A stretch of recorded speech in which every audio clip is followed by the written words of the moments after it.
Hey there, everybody. This is a little mini lecture. I'm experimenting with a couple things that we're going to try in this class. I'm in my kitchen. It's evening, around 9:30 or something. So here we are in one of the darkest, or actually the opposite, the lightest days of the year. You can also hear my son in the background serenading us with his piano music that he's playing. But there we are in the real world, and here I am trying to do a little bit of a chance to talk about some of the concepts for this week. So quick overview. We're going to talk about a little bit more about methods. We're going to look at CLT, communicative language teaching, in the post-method era.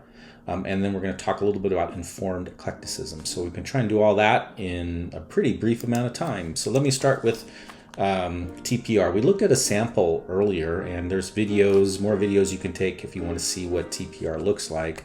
I can recommend some if you like, but what I wanted to do was really just do a quick demo for you about how that would work, because in the live class, that's what I will do. So it's a little awkward doing it with video and nobody, doing it to nobody, because usually you have some kind of reaction, but I'm going to try and demonstrate it for you using Swedish, a language that I'm fluent in. So let me start. Näsa, ögon, öron, mun. Näsa, ögon, öron, mun.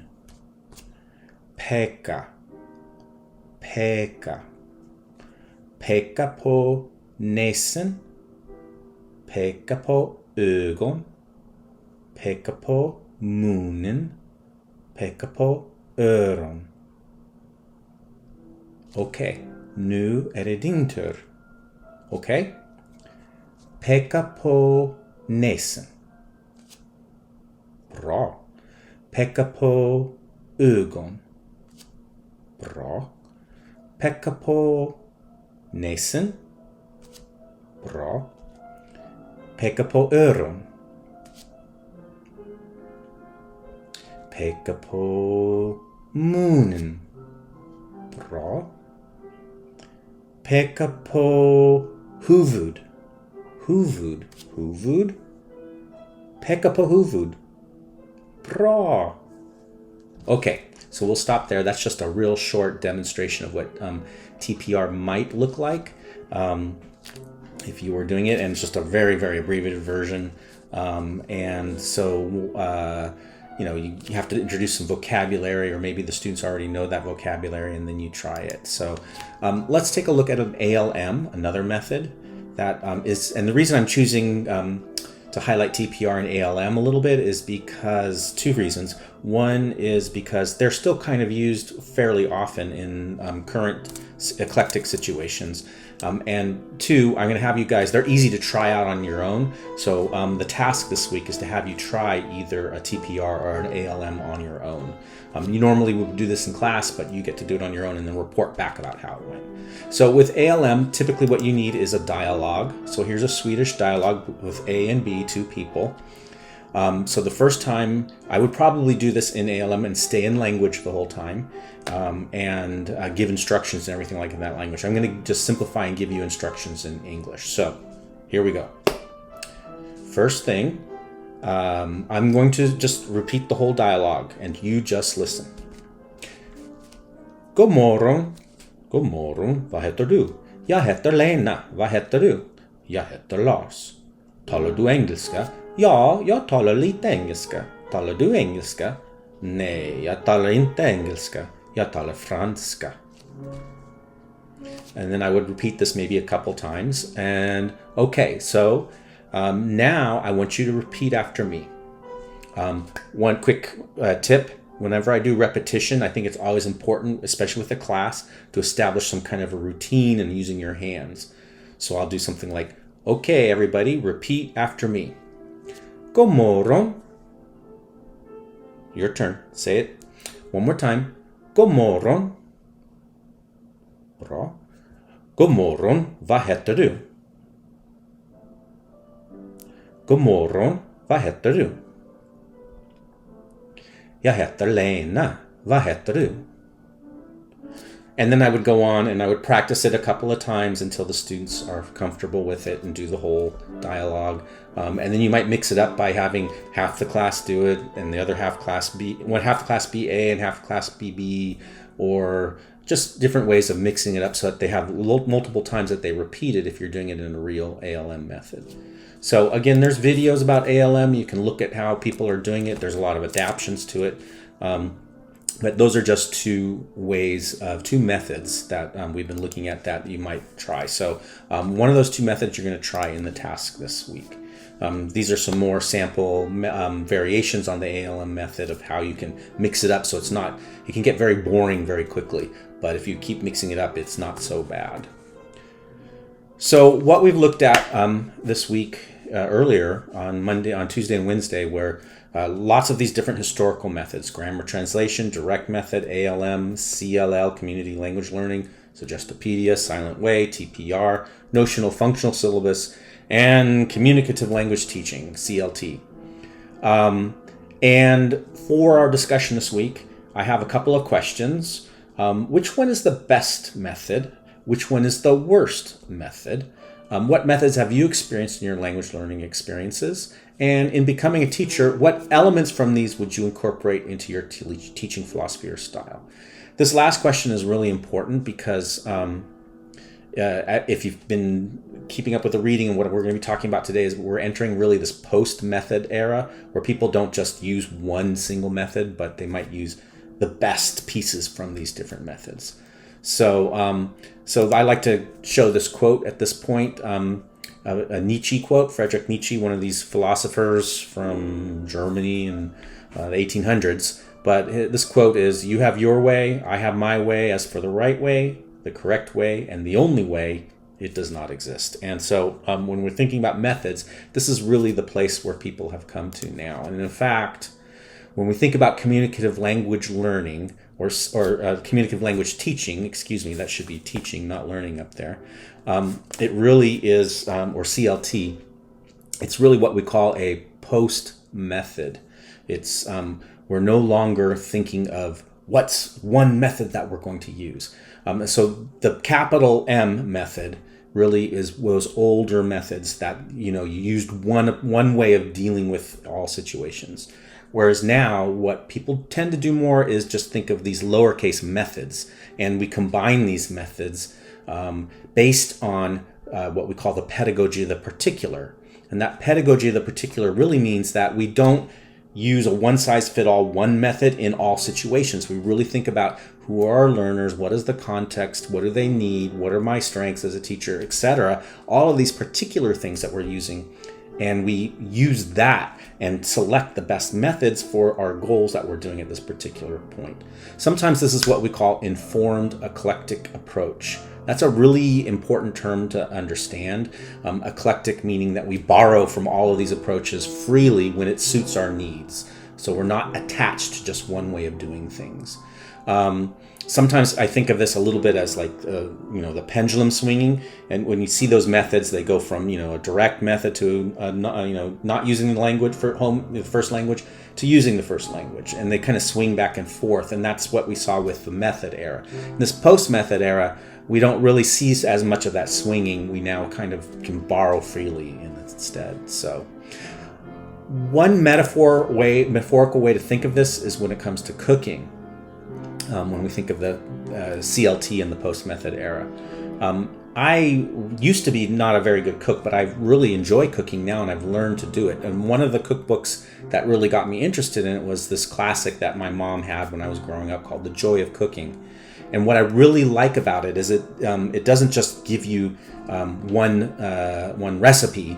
It teaches you some of the principles behind cooking that help you. So for example, when I was first learning to cook, if I was following a recipe and I was missing one little thing from that recipe, I was like, what do? I don't know. I've got to run down to the store and I got to get this one little thing that's missing from my recipe, because without it, I don't know how to make this thing work. But the joy of cooking actually teaches a little bit more about what those principles are, and so that I don't necessarily need to run down. And so here's another cookbook that I found that's called The 4 Basic Principles of Cooking. Actually, it's a website, not a book, and they talk at length about the chemistry of cooking, about how salt interacts with fat, interacts with acid, and how heat then changes things in those interactions. So if you understand these 4 basic principles, you can cook lots of different things even if you don't have that recipe. So that's what we call principles. And that's, if you think about our book for this class, Teaching by Principles, that's what we're getting at, so that you don't have to follow necessarily a method or a recipe. A method is much more like a recipe, where first here's your ingredients, then you do this, then you do that, then you do this, then you do that. And that's much more of what the method era was doing. So people that subscribed to a particular method had to do it in this one rigid way. And they couldn't adapt to the situation, or it was harder to adapt to the situation. The last, and so recipes are great and they can help you a lot, but if you have the principles, it's just much more flexible, and you might even argue that it's more professional. If you're going to become a professional cook, ideally you're going to know those principles and not just follow recipes. The last thing to think about are what we call techniques, both for cooking, but also for teaching. And a technique might be one specific way to do something. So in teaching, it might be a technique where you break people up into groups, or it might be a technique where you the teacher helps give feedback in a certain way. That's a technique that you might use. So in cooking, it might be, this is how you knead the dough for pizza. Right? And so it's just one way, one thing that you might do within that recipe that helps you accomplish that recipe. So the techniques are kind of the smallest. The method or the recipe is, a little bit something that you follow strictly, but a principle might just be the way that things are working more in the background. So ideally what we're doing is we're going to be thinking about principled ways of teaching rather than following any specific method. I know sometimes a lot of teachers that teach abroad, they end up being in a situation where somebody says, here's a curriculum or here's a book. Teach this curriculum step by step, day by day. That's all you have to do. And that's much more like a method, much more like much more like a recipe, and you don't have a lot of flexibility. Ideally, you can find yourself in a situation where you have more principles and you have more power over how you teach and what you teach, and you can adapt to your situation. We don't have time to go over this question. Why would some people prefer a recipe or a method? Why would some people prefer an approach or principle? But I think it's really interesting to ponder that. If you want to, you can pause your video and take a minute to think about that. And when you turn it back on, I'll briefly explain what some of those thoughts might be. So go ahead and pause for a minute. Okay, now hopefully you're back. And why would some people prefer a recipe or a method? Well, typically beginners or people that don't feel very confident at something, they haven't had the time to fully understand the science behind something. That's when people will often prefer a recipe or a method. Approach or principle, on the other hand, is somebody who really wants to adapt to the specific needs of that situation. So, that would be, sometimes it's not that methods are always bad, but they're something that usually, you have less freedom when you're doing it. So let's take a look at one last thing before we end this mini lecture, and that's the idea of applying this to a specific situation, applying what we're talking about. And what I'm thinking about I've taught at a whole number of different places with very different contexts. So we're going to think about one of the contexts I've taught at, which was City College of San Francisco, with adult immigrant these were adult immigrants that were not taking the classes for grades, or they were just taking it to become more situated in the U.S. as immigrants that were living here. This is a picture of not my class, but a typical class at City College of San Francisco. So, you could use one method and teach, but it doesn't really work in all the contexts, all the situations.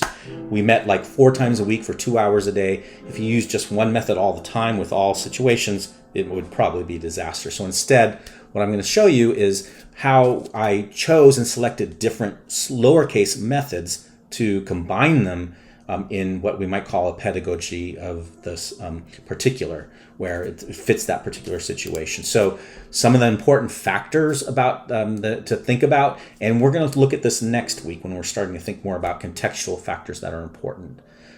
Those are things like age, motivation, is it a foreign language or a second language, socio-political issues, and so on. So all of those things go into your reason for selecting or not selecting certain methods that you're using with your students. So in my City College of San Francisco class, I was dealing with adults who were very beginners in the language. And I used a lot of different methods, small lowercase methods. So for example, the series or the direct method, I borrowed from that. We had oral fluency, we had dialogues, everything was sequenced very carefully. Notional functional stuff, we always had a context. We would try ordering at a cafe. We would do sequence up the phrases based on that, what you needed to do in order to order at a cafe. So we do real life experiences like that. Sometimes we borrowed from the silent way, like when we used charts, diagrams, and had the students thinking cognitively and inductively. I borrowed from ALM sometimes when we would do particularly speaking and pronunciation, lots of repetition, minimal pairs, or sometimes dialogues I would use with ALM. TPR was often used as a class warm-up. Sometimes I would get the students leading the TPR as a variation on that, but we were always getting up and doing things, moving around, and using that. Community language learning, I borrowed from that in the idea that I tried to make the classes as student-centered as possible. One thing I like to do in my classes when I'm teaching language is make mistakes on the board, and the students will go, oh, the teacher made a mistake, and I get them to learn to correct me, that the teacher's not the fountain of all knowledge, but the teacher can make mistakes and students should learn to speak up. I borrowed from grammar translation, sometimes learning vocabulary lists, and teaching explicitly grammatical rules. Suggestopedia, I often use music, tried to make my classes fun, tried to lower the anxiety for the students. And all of this comes together in what we talked about earlier in this idea of informed eclecticism of the post-method era. That is, we no longer subscribe, most teachers no longer subscribe to one capital method.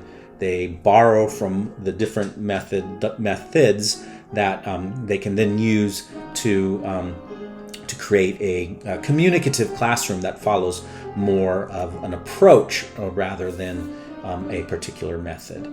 So that's what we're really seeing with communicative language teaching, is it borrows from all of these things. It's post-method. And it's eclectic, informed eclectic, meaning you don't just do it randomly, but you do it based on the needs of your students. So that's it for this particular mini lecture. It's kind of a long mini lecture. Hopefully I can get less verbose in the future, but there you have it. I'll post this and hopefully it'll make sense to you guys and help us figure out some of these concepts as we prepare for quiz number 1 on Monday. All right. Thanks, guys.